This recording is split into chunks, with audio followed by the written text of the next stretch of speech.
Ini cerita soal ABRI hijau dan ABRI merah putih, yang dulu di saat Soeharto berkuasa sempat berhembus kencang. Dalam buku, Dari Gestapo ke Reformasi, serangkaian kesaksian, Salim Said, mantan wartawan yang sekarang jadi guru besar Universitas Pertahanan, menyatakan ketika Presiden Soeharto mempromosikan anak-anak santri seperti Jenderal Faisal Tanjung, Hartono, Mudi PR dan banyak lagi lainnya, pada dasarnya adalah Soeharto sedang memanfaatkan mereka yang tadinya disingkirkan oleh kelompok Beni Murdani. Dengan kata lain, kelompok yang diciptakan Beni Murdani justru dimanfaatkan oleh Soeharto dalam usaha sang presiden menyingkirkan para pengikut Murdani itu sendiri. Begitu analisis Salim Said yang dituangkan dalam buku yang disusunnya. Penting untuk dicatat, pada masa inilah munculnya cerita tentang ABRI hijau dan ABRI merah putih, tulis Salim Said.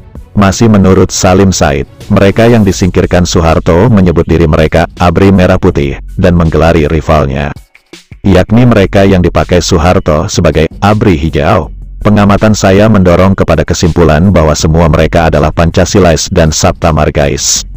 Dan label serta isu ABRI hijau versus ABRI merah putih adalah sesuatu yang mengada-ada dan kemudian memang dengan cepat berlalu, kata Salim Said.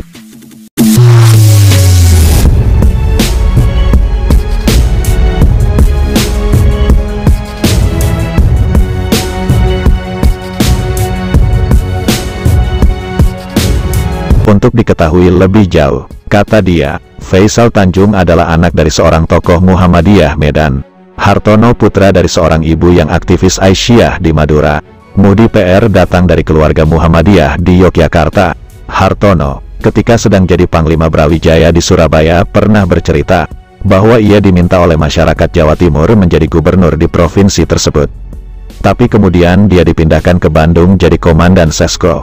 Tri Sutrisno malah memindahkan saya ke Bandung menjadi komandan Sesko gabungan, kata Hartono dengan kesal. Menurut Salim, sebelum itu Tri Sutrisno sebagai Panglima ABRI juga pernah memerintahkan Hartono sebagai Pangdam Brawijaya di Jawa Timur agar tidak mendukung pembentukan ICMI yang waktu itu kongres pembentukannya akan diadakan di Malang. Tahu Soeharto mendukung ICMI, Hartono pun mengabaikan perintah Panglima ABRI tersebut. Saya lebih takut kepada Pak Harto, katanya. Faisal Tanjung, lain lagi ceritanya, kata Salim. Mantan salah satu komandan Kompi RPKAD pada masa G30 SPKI ini menduduki jabatan Komandan Seskoat atau Sekolah Staf dan Komando Angkatan Darat selama 4 tahun. Normalnya jabatan tersebut hanya dijabat untuk masa 3 tahun. Begitu lamanya di Seskoat, teman-teman Faisal waktu itu meramalkan dia akan pensiun di sana. Soal ini Salim sempat mewawancarai Faisal Tanjung ketika Jenderal Baret Merah itu sudah jadi Panglima ABRI. Ketika itu, Faisal bicara soal siapa yang bertanggung jawab menahan dia hingga lama bertugas di Seskoat. Penasaran, Salim pun bertanya kepada Faisal, teman-teman Pak Beni itulah, jawab Faisal di kantornya pada Agustus tahun 1997. Dekat dengan Pangap Jenderal TNI Muhammad Yusuf dan salah seorang komandan Kompi RPKAD kesayangan Kolonel Sarwo Edi pada masa penumpasan Gestapo dan di Irian Barat. Faisal adalah Brigadir Jenderal pertama dari kelas 1961 Akademi Militer Nasional. Tapi, pangkat Mayor Jenderal disandangnya selama 7 tahun.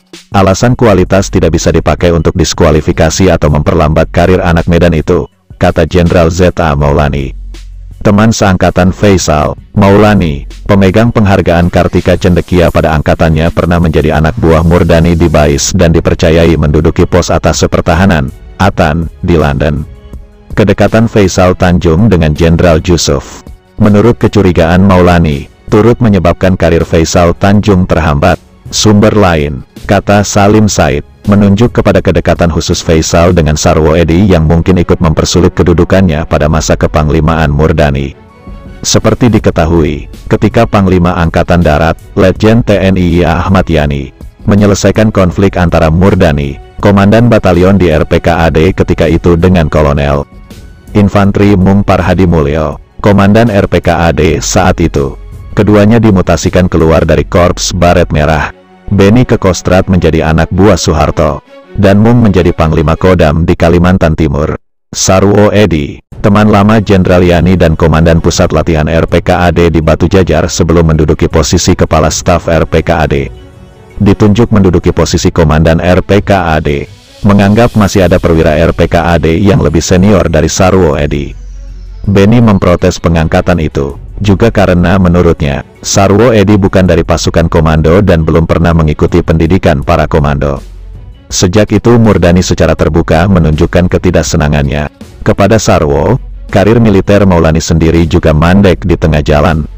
Untuk beberapa tahun Maulani sepulang dari London memang pernah menjadi sekretaris Pangap Jusuf.